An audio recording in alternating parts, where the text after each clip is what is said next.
Et si je te disais que dans 10 ans, certains métiers auront totalement disparu? Ici, je te disais que cette même technologie pourrait changer l'Afrique à jamais. Aujourd'hui, on parle du futur. On parle de maintenant. On parle de l'intelligence artificielle en Afrique.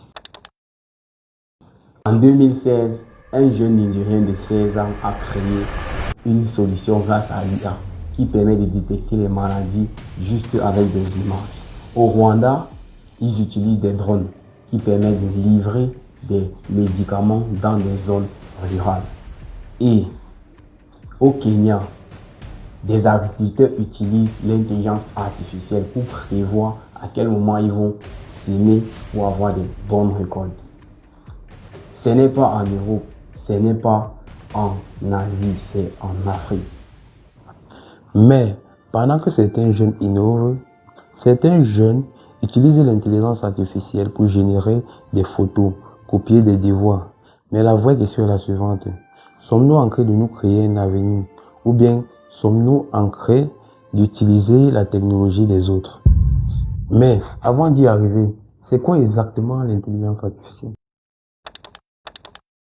L'intelligence artificielle, en réalité, c'est une technologie qui permet d'apprendre en utilisant des données. Par exemple, il peut reconnaître une voix, il peut copier des tests, il peut répondre à des questions que nous lui posons. Bref, il peut tout faire. Il agit un peu comme un cerveau numérique. Et les statistiques prouvent ou bien montrent que d'ici 2030, l'intelligence artificielle doit ajouter une valeur de plus de 15 milliards de dollars au PIB mondial.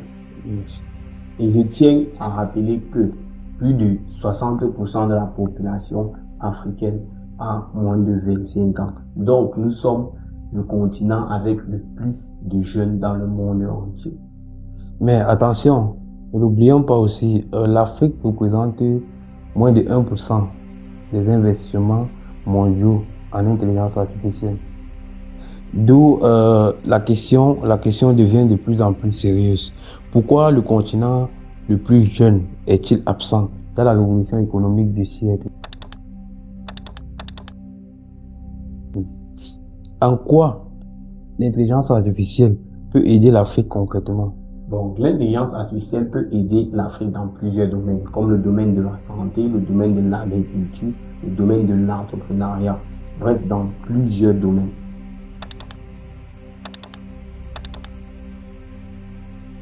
Franchement, mais est-ce que tu ne penses pas que l'intelligence artificielle va surtout supprimer plus d'emplois en Afrique?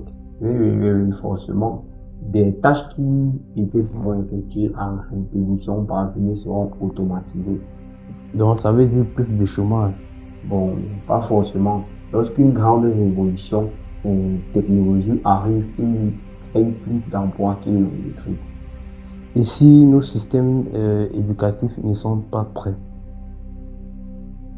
Oui, dans ce cas, c'est dangereux, car nous allons devenir des consommateurs de technologies étrangères. Et les dangers que cela représente, c'est quoi? L'utilisation des technologies ou bien des entreprises étrangères et la consommation des fausses informations ou encore des fake news et aussi la perte des emplois non préparés. Donc, il faut que nous nous formons et que nous nous adaptons à l'intelligence artificielle. Si nos données africaines sont contrôlées et stockées ailleurs, qui contrôle réellement notre avenir?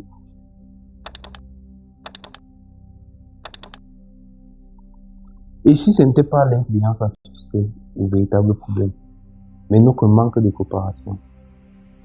Exactement. L'IA n'est ni mauvais ni bon. Tout dépend de qui l'utilise ou bien comment est-ce qu'il l'utilise. L'Afrique est jeune. L'Afrique a l'énergie. L'Afrique a la créativité. Mais si nous ne maîtrisons pas l'intelligence artificielle, nous serons des simples observateurs d'un monde créé par les autres. La révolution de l'IA ne doit pas attendre l'Afrique. Alors, la question est simple. Sommes-nous prêts à apprendre, à innover, à créer notre propre technologie? L'avenir de l'Afrique Ne s'écrira pas tout seul. Nous devons la construire. Bienvenue, c'était l'éveil d'Afrique Jeune.